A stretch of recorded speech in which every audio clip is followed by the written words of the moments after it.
চারিদিকে শুধুই ধ্বংসস্তূপ, বাতাসের সঙ্গে মিলেমিশে একাকার লাশ ও কাঠ পোড়া গন্ধ।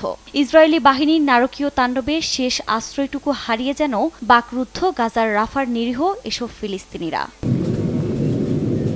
প্রতি মুহূর্তে বোমার শব্দ, সেই সঙ্গে অনবরত গোলাবর্ষণ। ইসরায়েলি বাহিনীর আগ্রাসন থেকে বাঁচতে সবকিছু হারিয়ে রাফার পশ্চিমাঞ্চলে এই তাঁবুগুলোতেই আশ্রয় নিয়েছিল তারা। তবে সেখানেও ট্যাঙ্কার ও সজযান নিয়ে ঢুকে পড়েছে সেনারা। ফিলিস্তিনিদের নিধনের এ মিশনে তাদের নিশ্চিহ্ন করতে যেন কোনো উপায় বাদ রাখেনি নেতানিয়াহু বাহিনী। যখন বোমা হামলা হচ্ছিল বাচ্চারা ঘুমিয়েছিল, তবে আমার ঘুম ভেঙে যায়। বাইরে তাকিয়ে দেখি বিকট শব্দ আর ধোঁয়া।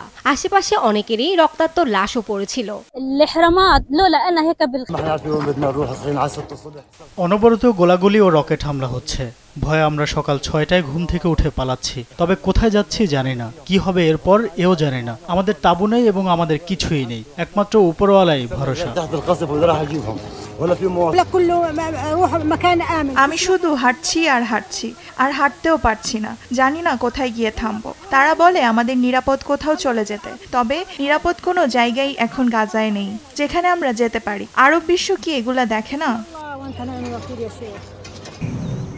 এদিকে আইসিজের নির্দেশনাকে বৃদ্ধাঙ্গুলি দেখিয়ে রাফায় ইসরায়েলের হামলায় অনেকটাই নীরব ভূমিকা পালন করছে যুক্তরাষ্ট্র। তবে হোয়াইট হাউস নীরব থাকলেও ফিলিস্তিনিদের উপর হত্যাযজ্ঞ চালানোর প্রতিবাদে এখনও উত্তাল দেশটির বিশ্ববিদ্যালয়গুলো। লস অ্যাঞ্জেলেসে ফিলিস্তিনপন্থী শিক্ষার্থীদের ওপর হামলার প্রতিবাদে আবারও রাজপথে নামেন শিক্ষার্থীরা। স্থানীয় সময় মঙ্গলবার অবিলম্বে গাজার হামলা বন্ধের দাবি জানান বিক্ষুব্ধরা। শুধু যুক্তরাষ্ট্রই নয়, রাফায় হামলার প্রতিবাদে বিক্ষোভে উত্তাল জর্ডানের রাজধানী আম্মানও। রাফার শরণার্থী শিবিরে ইসরায়েলি বাহিনীর বোমা হামলায় নারী শিশুসহ অর্ধশত ফিলিস্তিনি নিহতের প্রতিবাদে রাস্তায় নেমে আসেন তারা। এ সময় ইসরায়েল বিরোধী নানা স্লোগানও দেন আন্দোলনকারীরা। আফরিন মৌ, নিউজ ডেস্ক, দেশ টিভি।